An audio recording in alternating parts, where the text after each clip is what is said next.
Hello, dear viewers, and welcome back to the channel, where we delve beyond the headlines to uncover the human stories behind royal life and celebrity intrigue. Today, we explore a profound silence, one that speaks volumes. A silence surrounding one of the royal family's most enduring, yet often controversial figures, Sarah Ferguson, the Duchess of York. For decades, the Duchess has weathered storm after storm, public scrutiny, scandal, and relentless press attention, only to re-emerge time and again with her trademark resilience and warmth. Yet, this year, something feels very different. The atmosphere surrounding her 66th birthday wasn't just quiet, it was eerily silent, a digital blackout that's left royal watchers deeply unsettled. Before we dive deeper into this unprecedented situation, please take a moment to like, subscribe, and ring the notification bell. Your support helps us continue bringing you thoughtful, detailed royal coverage. Now, let's look closer.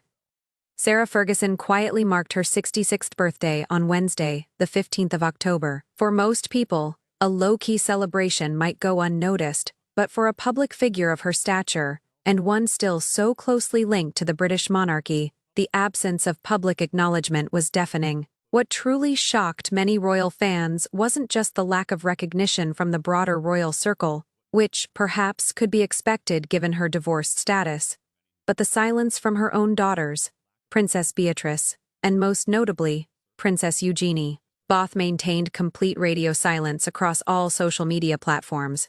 And that silence, it wasn't just a minor omission, it marked a seismic shift in long-standing family tradition. For years, Sarah's birthday had been a warm highlight of royal social media, especially through Princess Eugenie, known for her close and affectionate bond with her mother. Eugenie, now 35, has often shared heartfelt birthday tributes, paired with rare family photos, giving the public a glimpse of their deep mother-daughter connection.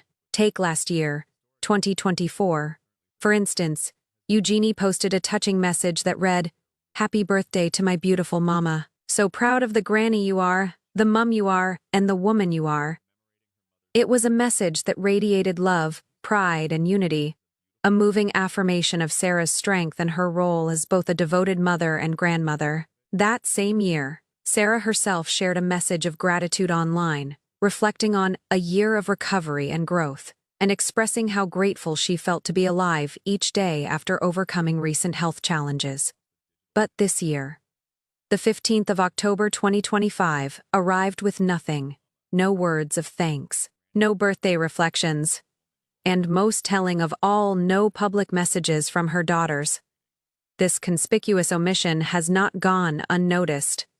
Royal observers and the public alike understand that in the modern royal ecosystem, silence is rarely accidental. It is often a strategic act, a form of damage control, a way to quietly distance oneself from controversy while the storm rages on. At controversy, dear viewers, is once again the inescapable shadow of Jeffrey Epstein. The timing of the Duchess's birthday, coming mere weeks after renewed focus on her past connection to Epstein, is no coincidence. It's the crucial context behind this eerie quiet, a silence that now speaks volumes. The scandal reignited following the resurfacing of a deeply troubling email from 2011, a message that has proven devastating to Sarah Ferguson's already fragile public image. In this email, the Duchess referred to Jeffrey Epstein, a convicted sex offender, using the shocking phrase, "my supreme friend." Even more damaging, the email was reportedly sent shortly after Epstein's release from prison, and included what appeared to be an apology from the Duchess herself. She expressed regret for having criticized him in a prior media interview, an act that now, in hindsight, feels almost incomprehensible.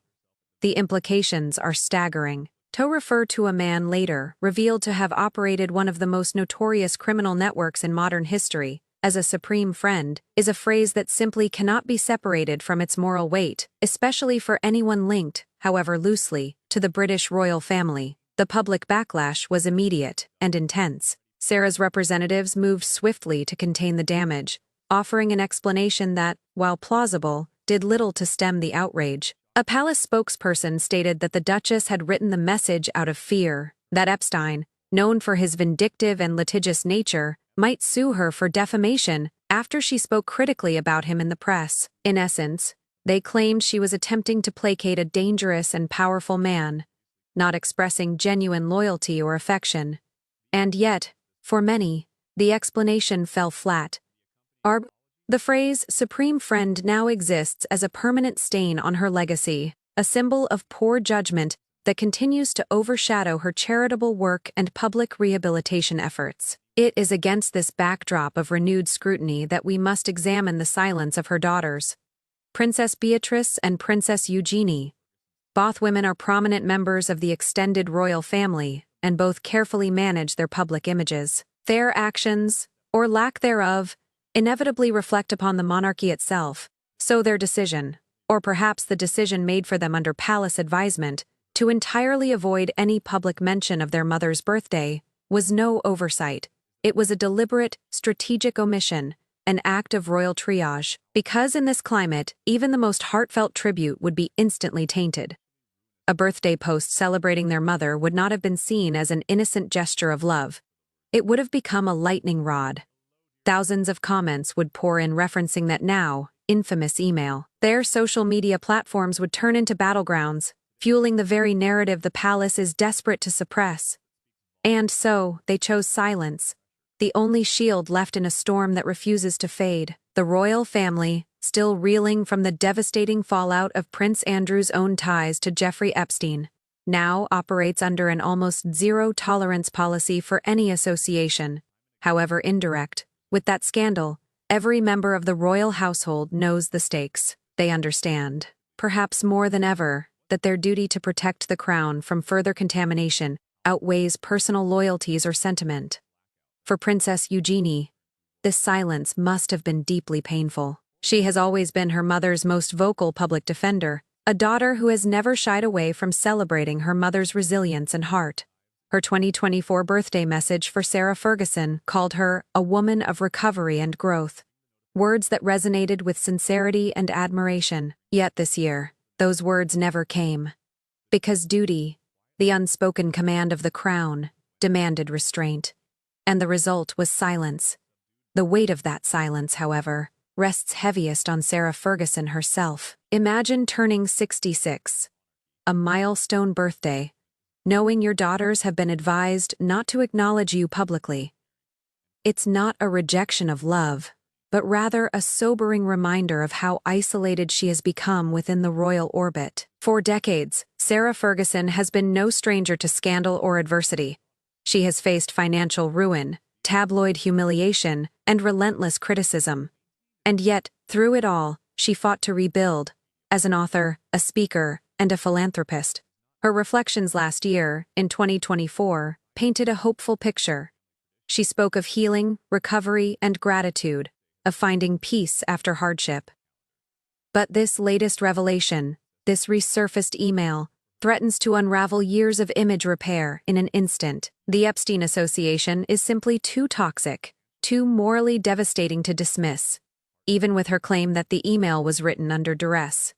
To the public, those two words, supreme friend, are enough to reopen wounds that the monarchy has desperately tried to heal. And that raises a difficult question. Just how far will this distancing go? If her daughters cannot even post a simple public birthday message, what does this mean for Sarah Ferguson's future role in royal life? We've already seen how Prince Andrew has been completely removed, stripped of duties, patronages, and military titles. Sarah, as a non-working royal, exists in a more ambiguous position. But her proximity to Andrew, and now her own documented correspondence with Epstein, has placed her in a profoundly precarious situation. The silence from the royal family on the 15th of October was more than omission. It was a signal. A clear warning that this scandal is being treated as a direct threat to the monarchy's integrity, and that the institution's survival, its reputation, must come before personal sympathy. For Princess Beatrice and Princess Eugenie, that silence is a painful act of loyalty, not to a person, but to the crown itself. Behind palace walls, their private relationship with their mother likely continues with love and support. But in public, the message is unmistakable. The Duchess stands alone. Sarah Ferguson has always been known for her energy, her humor, and her extraordinary ability to endure. She has faced humiliation before, from financial ruin to tabloid scandals, and always found a way to rise again. But this is different, because this time, the issue reaches into the darkest corners of human behavior, territory, from which there is little room for misunderstanding, and even less for redemption. And, for the Duchess of York, the silence surrounding her 66th birthday may be the loudest message of all. The absence of a public message from Sarah Ferguson herself this year is equally telling. Unlike in 2024, when she publicly reflected on her growth, gratitude, and recovery, this time, she too has remained completely silent. It's a silence that feels deliberate, part of a mutual unspoken agreement between mother and daughters, a shared understanding that, for now, the best course of action is to keep the Duchess's public profile as low as possible, until the storm surrounding the resurfaced Epstein email begins to fade. This collective retreat speaks volumes. It is a quiet acknowledgement of the seriousness of the situation, and of the harsh reality that sometimes even innocence or coercion cannot fully shield one from the consequences of association. This is the price of proximity to someone like Jeffrey Epstein. Even a single email, written over a decade ago, can cast a shadow that stretches across an entire life, a stain that no apology, no explanation, can easily erase for the Duchess of York. This muted 66th birthday stands as a painful symbol, a reminder that, while she has worked tirelessly to rebuild her life, her relationships, and her reputation, the past remains stubbornly present, always waiting in the wings. This quiet observance, devoid of celebration or public warmth, was less a birthday and more a period of retreat, a time of enforced reflection under the weight of a 10-year-old email. It is, at its core, a deeply human tragedy unfolding within the gilded confines of royal life. A mother, who has always loved and prioritized her children, finds herself isolated, not by choice, but by necessity, not by lack of affection, but by the moral and institutional demands of protecting the monarchy's image. And perhaps, that's what makes this moment so haunting, because behind the formality, the strategy, and the silence, there is pain. The pain of a mother publicly unacknowledged on her birthday, and daughters torn between love and duty. This event gives us much to reflect upon. It raises profound questions about the boundaries of public life, the pressures placed upon those bound to the crown, and the long, unforgiving reach of scandal, even when the act itself lies buried in the past. So, what are your thoughts on this calculated silence? Do you believe Princess Eugenie and Princess Beatrice were right to protect the image of the monarchy, even at the cost of public affection for their mother? Or do you find this complete silence heartbreaking, no matter the reason? We'd love to hear your perspective. Please share your thoughts respectfully in the comments below. And as always, don't forget to like this video, subscribe for more in-depth royal analysis, and join us next time as we continue exploring the complex, deeply human stories behind the world's most famous families. Thank you so much for watching.